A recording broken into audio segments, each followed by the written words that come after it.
Women from Sri Ramulapalli village in Kamlapur Mandal, Hanmakonda district staged a protest against the alleged land grabbing by former village Sarpanch Chiluveru Srinivas.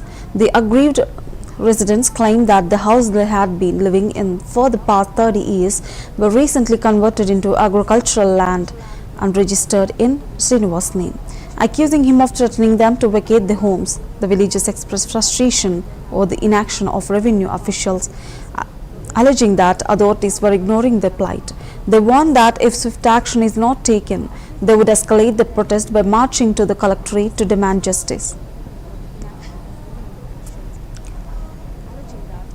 గత 2 సంవత్సరాల క్రితం ఇక్కడ భూమి కొన్నాము. మేము కొనే ముందు నాకన్నా ముందు పాత మాజీ సర్పంచ్ విజేందర్ రెడ్డి కొన్నారు. ఆయనకంటే ముందు వాళ్ళ తాత ముత్తాతల నుంచి వచ్చేసి చిలువేరి బాలరాజు వాళ్ళ తాత ముత్తాతలది బాపది కొన్నాము.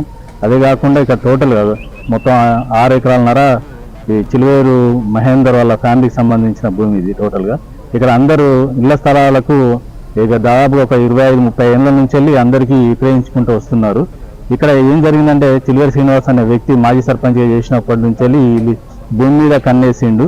అది వీళ్ళకు కొద్దిగా లోపల విభేదాలు పెట్టుకొని కక్షలు పెట్టుకొని వీళ్ళని ఇబ్బందుల పాలు చేద్దామని చెప్పేసి ఎవరు తెలియకుండా మండల ఆఫీసుల చెల్లి రెవెన్యూ అధికారులను వాళ్ళతో కుమ్మక్కై డబ్బులు పెట్టి ఎంతవరకు చేయించుకోవాలో అంతవరకు మాకు తెలిసిన విషయం ఏంటంటే 2 ఎకరాల 6 గుంటల భూమిని 287A/2, 287/B2, 286/F ఈ భూములలో సర్వే నెంబర్లలో భూమిని 2 ఎకరాల 6 గుంటల భూమిని ఆయన సెప్టెంబర్లో రిజిస్ట్రేషన్ చేసుకోవడం జరిగింది.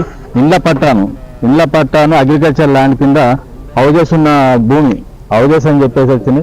ఇక అధికార యంత్రాంగం కూడా తప్పు చేసింది. ఇక ప్రత్యక్షంగా కనబడుతుంది హౌజెస్ ల్యాండ్ అగ్రికల్చర్ ల్యాండ్ అని చెప్పేసి 2 ఎకరాల 6 గుంటలను రిజిస్ట్రేషన్ చేసి పాస్బుక్ ఇష్యూ చేయడం జరిగింది. ఈ పాస్బుక్ మీద రైతు బంధు కూడా ఆ ఎస్ఆర్ వ్యక్తి పేరు చిలువేరు శ్రీనివాస్ అనే వ్యక్తి ఈ నిన్న ఎప్పుడు 16-17 తారీఖులో ఆయనకు రైతు బంధు కూడా పడింది. ఇండ్ల స్థలాలకు అగ్రికల్చర్ ల్యాండ్ అని ఇచ్చిన అధికారులను దీనికి ప్రోత్సహించిన వ్యక్తులను వెంటనే సస్పెండ్ చేయాలి. వాళ్ళ మీద కఠినమైన చర్యలు తీసుకోవాలి. మాకు దాదాపుగా ఒక 13 నుంచి 18 కుటుంబాలు ఉన్నాయి. ఇల్లు కట్టుకునే వాళ్ళు దాదాపుగా ఒక 20 కుటుంబాలు ఉన్నాయి. ఈ అందరికి న్యాయం చేయాలని చెప్పేసి కోరుకుంటున్నాము. మాకు న్యాయం చేయకుంటే కలెక్టరేట్ ముట్టడిస్తాం, మండల ఆఫీసును ముట్టడిస్తాం. ఇదంతా కుమ్మక్కై చేసి అధికారులను కాపాడుకోవడానికి మాత్రమే వీళ్ళందరూ చేస్తున్నారు. మాకు న్యాయం చేసేంత వరకు మా పోరాటం ఆగదు. గత 2 సంవత్సరాల క్రితం మాది 287-86లో 2 ఎకరాల 6 గుంటల భూమి మాది, మా తాతది. అది అక్రమంగా శ్రీనివాస అనే వ్యక్తి ఆయనకు ఇక్కడ ఒక గుంట భూమి కూడా లేదు.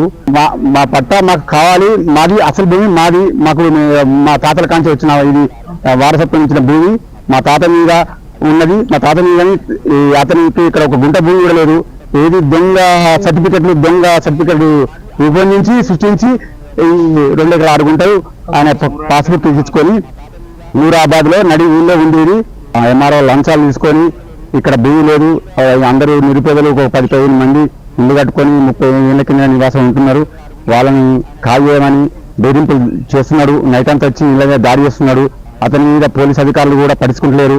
ఎంఆర్ఓ పట్టించుకుంటలేరు. కలెక్టర్ దగ్గరికి పోయినాం, కలెక్టర్ కూడా పట్టించుకుంటలేరు. మాకు అనుక్షణం ప్రాణభయం ఉన్నది. పోలీసులకు కూడా చెప్పినాం. ఎస్ఐ కూడా వచ్చారు. వాళ్ళు కూడా నిమిత్తం అతనికి వచ్చి సైలెంట్ గా వెళ్ళిపోయారు. మా నుంచి వాయని కూడా వెళ్ళిపోయారు. ఇది జరుగుతున్నది. మాకు తగిన న్యాయం చేయాలి. శ్రీనివాసుని కఠినంగా శిక్షించాలి. ఎంఆర్ఓని సస్పెండ్ చేయాలి. న్యాయం వచ్చేంత వరకు మేము ఇలానే పోరాడతాం. మాకు న్యాయం జరగాలి. మా భూములు మాకు యథావిధిగా ఉండాలి. మా భూములు మాకు పట్టా కావాలి.